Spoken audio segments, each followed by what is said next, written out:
When we think of the Wild West, one name fires like a six-shooter through the dust of history: Wyatt Earp.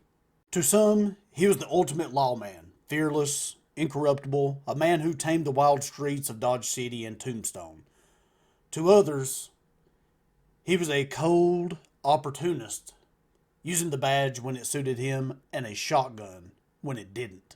But one thing is certain: Wyatt Earp's life was stranger, bloodier, and far more complicated than the Hollywood versions would have you believe. Today we're taking a deep ride into the legend and reality of Wyatt Earp. From his Midwestern boyhood to his days as a hunter, lawman, gambler, and gunfighter. And of course, the events that took place at the OK Corral. This isn't just a gunslinging shootout story. It's about survival, ambition, and a man who walked the razor's edge between law and outlaw. Born March 19th, 1848 in Monmouth, Illinois, Wyatt Barry Stapp Earp was one of 8 children in a large frontier family. His father, Nicholas Earp, was a jack of all trades. He was a farmer, a cooper, and a constable. He was essentially a restless soul who moved his family constantly. Wyatt's early years were shaped by westward expansion, hard labor, and the lingering shadow of the Civil War. See, he tried to enlist underage to fight for the Union, but was caught and sent home. That didn't stop him from developing a reputation as a tough and resourceful young man. Like many frontier boys, Wyatt learned early that you couldn't just be strong. You had to be smart, and you had to be quick. In his early 20s, Wyatt drifted between jobs. He was a stagecoach driver, a saloon bouncer, all over the place. He worked law enforcement briefly in Missouri. Wyatt's dad was a constable in Lamar, Missouri. He had resigned from the position to become the Justice of Peace, and Wyatt was appointed in his place as constable. This is also where Wyatt would be a part of his first ever gunfight. A man by the name of Tom Pennard, I hope I'm saying that correctly, was giving Wyatt a hard time. He referred to Wyatt as the California boy, which was also at the time short for coward.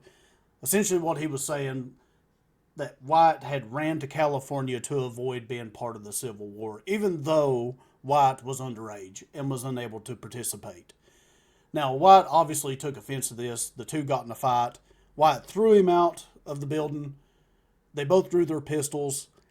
They exchanged shots, and Tom was wounded in the hip. It was also during this time that Wyatt Earp's first wife would pass away. This would send him in a downward spiral. In 1871, he was accused of horse theft, which was a very serious crime back in the day. But before trial, Wyatt fled. Wyatt and his brother Morgan would also be arrested later for pimping. Yes, I said pimping. The men were formally charged with keeping and being found in a house of ill fame. They were also fined $20 plus court costs. They would also be arrested for the exact same charges just a couple of months later.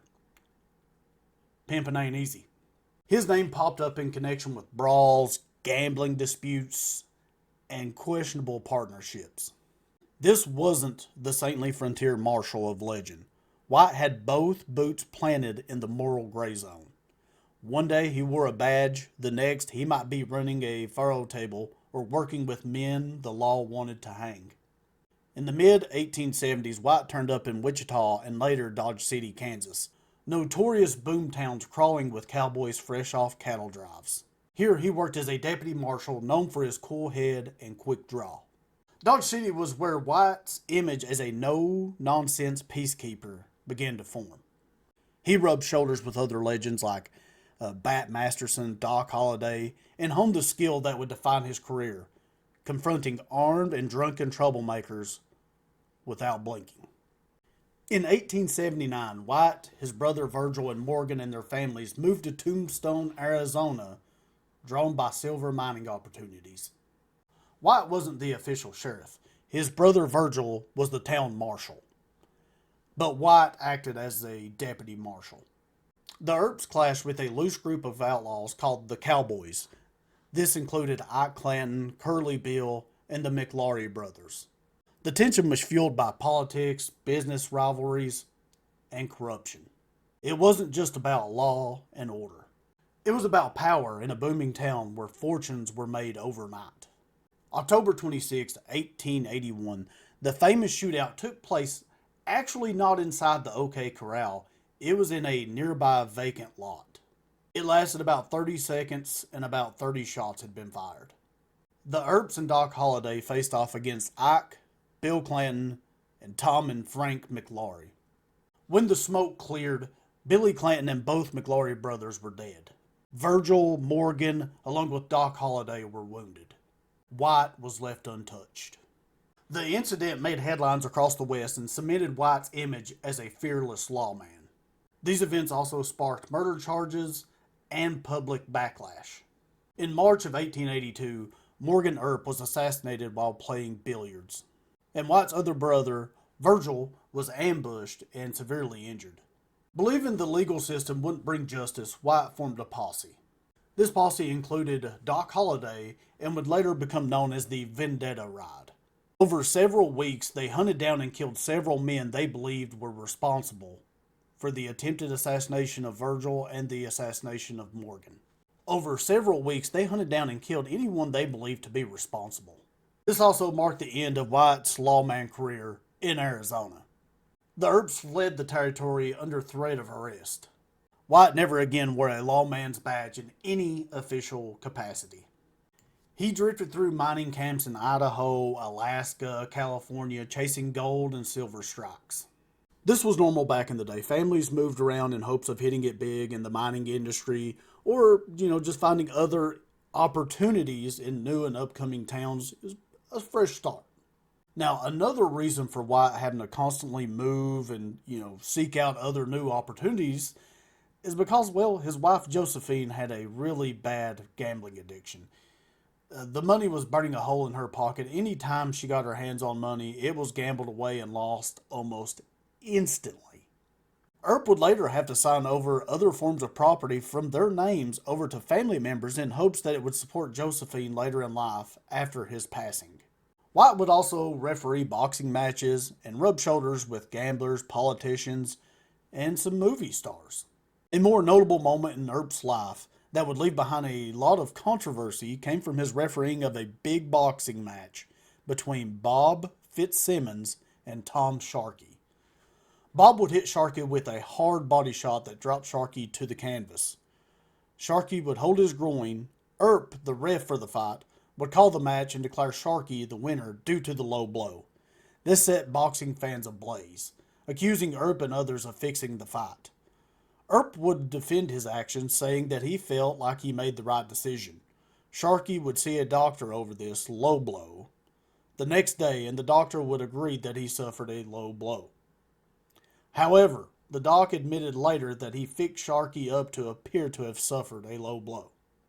In the 1920s, Wyatt befriended Hollywood actors and directors, influencing how the Old West was portrayed on screen. He would become friends with William Hart, Tom Mix, two of the most famous movie cowboys of their era. They would take advice from Earp to portray how things actually were in the Wild West days. Earp would also visit sets of movie director John Ford. Wyatt died in Los Angeles in 1929 at the ripe age of 80, never facing serious punishment for his more questionable actions.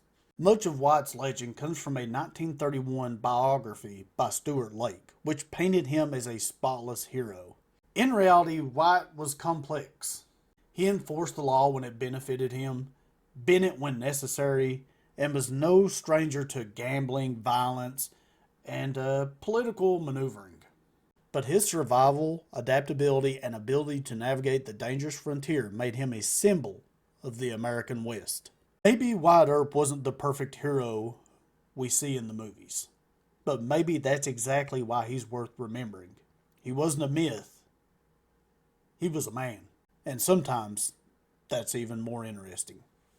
From Illinois farm boy to frontier lawman, gambler, and gunslinger, Wyatt Earp's life spanned the final fading years of the Wild West. His history, half truth, half legend, still rides with us today, a reminder that history's heroes are rarely simple, and never boring.